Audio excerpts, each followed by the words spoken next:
go ahead and make this city. First thing I do is click on that and make it a food focus. Then I choose a production of my Jaguar and choose research. Now here, instead of clicking on one thing at a time every time it's finished, I'll be clicking on the wheel.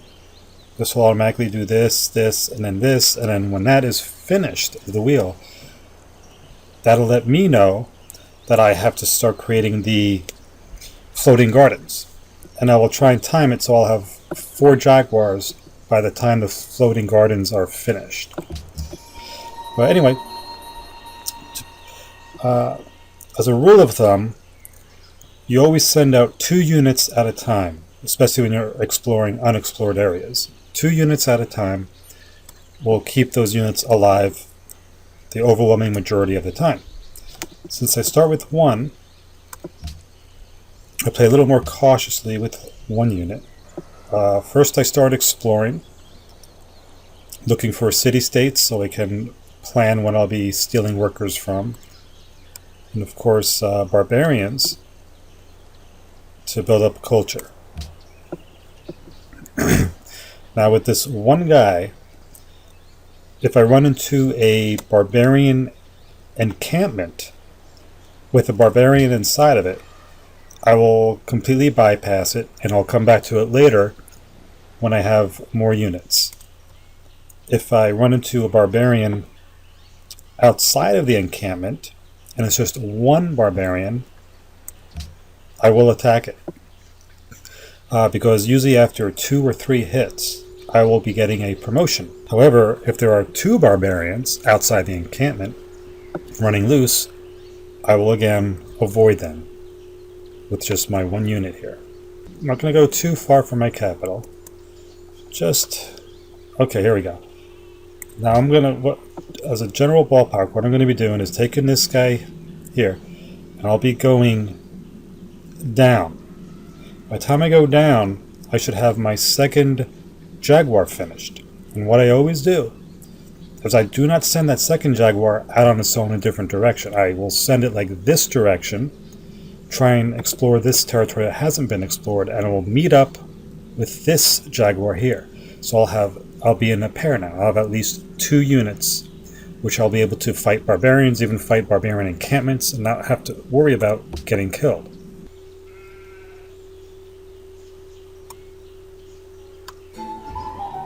Okay, there's a barbarian. My other Jaguar should be finished soon. Let me see. Yeah, there's 2 more turns, so what I'll do is I'll go ahead and grab this ruin right here. Okay, now here's a giant. Now this is a situation where if I attack him, by the time I'll be getting low, and he might spawn another unit when I'm really low on health if I attack this guy now. So what I'm going to do, since there's 2 barbarians, especially 1 encampment, I'm going to go around here and get this. My priority right now is for him to survive. That's the priority. And I'll explain the really importance of that in a minute here. Okay, the Jaguar is finished. Now I'm going to make another Jaguar. I'm going to be making 4 of them. I'm going to place him right across. I'm going to meet up and give my other Jaguar a hand here. Over here.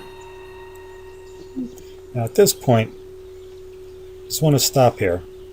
Let me explain something very, very important, because most of my strategy in this game is based on this one principle right here.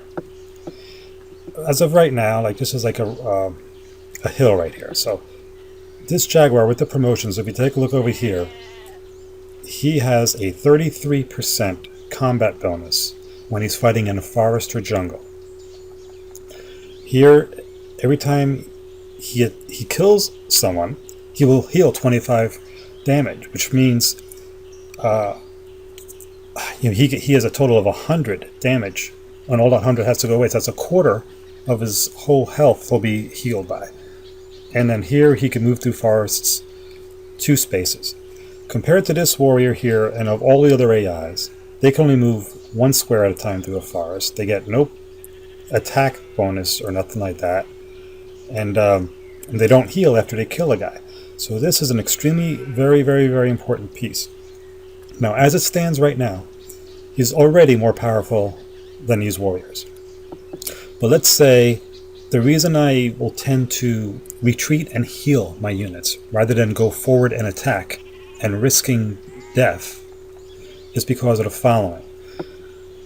When this unit gets a few promotions, let's say he gets a drill promotion, 3 drill promotions in a row or whatever, each one of those promotions is like 15% addition of strength when he attacks an opponent.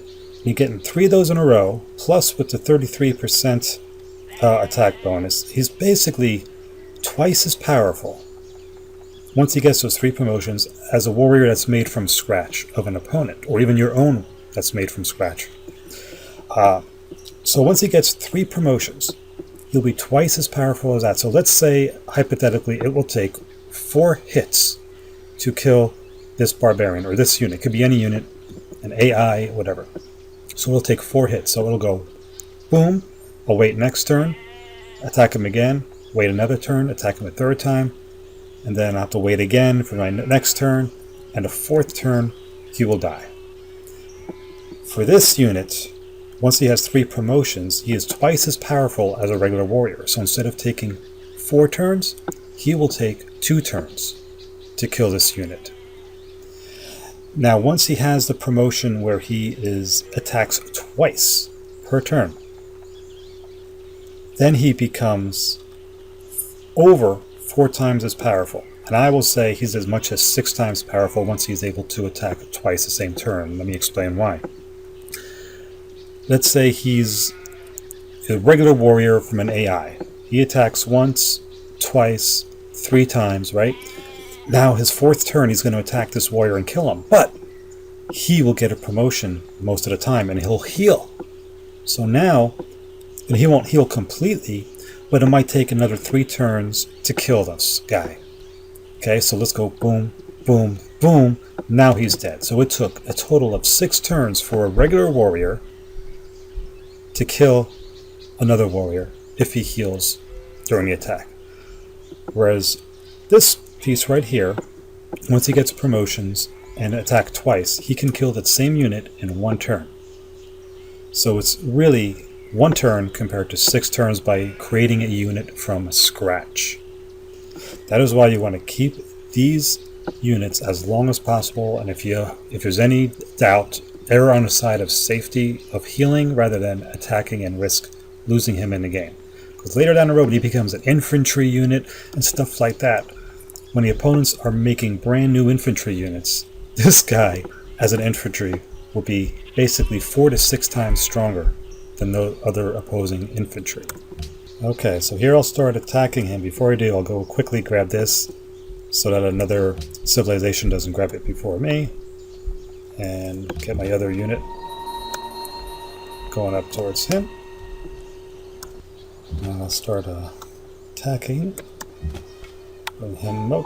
Reserves. Another ruin over there. Okay. So one more attack here. He should be dead. I'll probably get a promotion.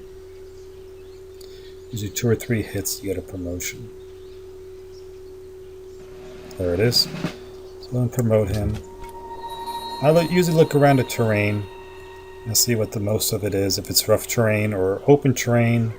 Since most of these are rough terrain, I'll go ahead and upgrade him to a rough terrain.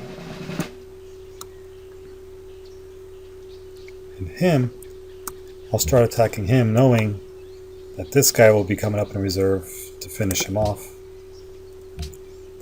Then what I'll do is I'll heal both units, and that is very, very, very important. Before moving on, after this encounter, 100% of the time I will always heal.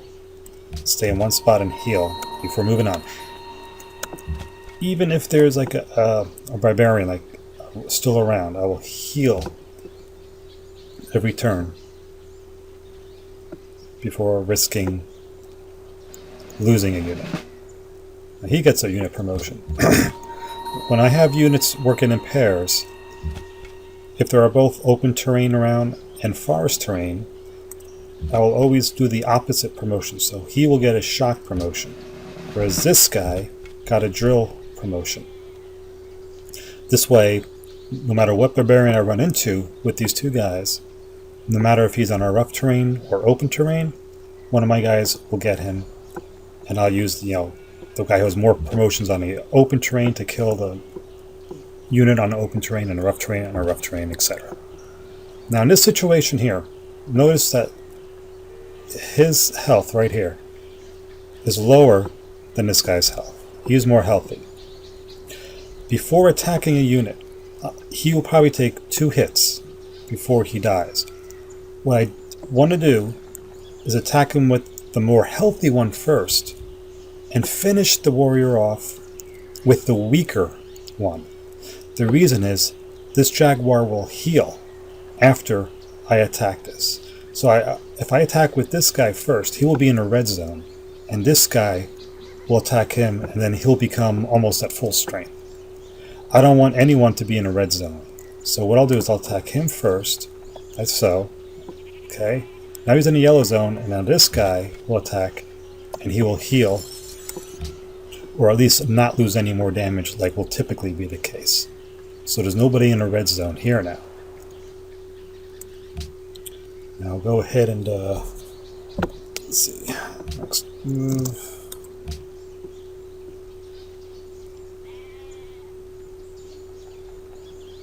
Okay, now he's attacking, and what I'm going to do here,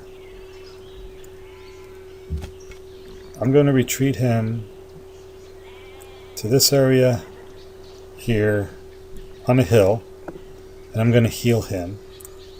Same thing with this guy. He's on a flat terrain, and he has open terrain advantages, but if I attack him, I'm going to be pretty much in a red zone here, so I'm going to retreat both these guys, and I'm going to heal them both. As far as my policies, I'm always get tradition. And anyway, I'm going to pause this, and I'll pick up on the next video.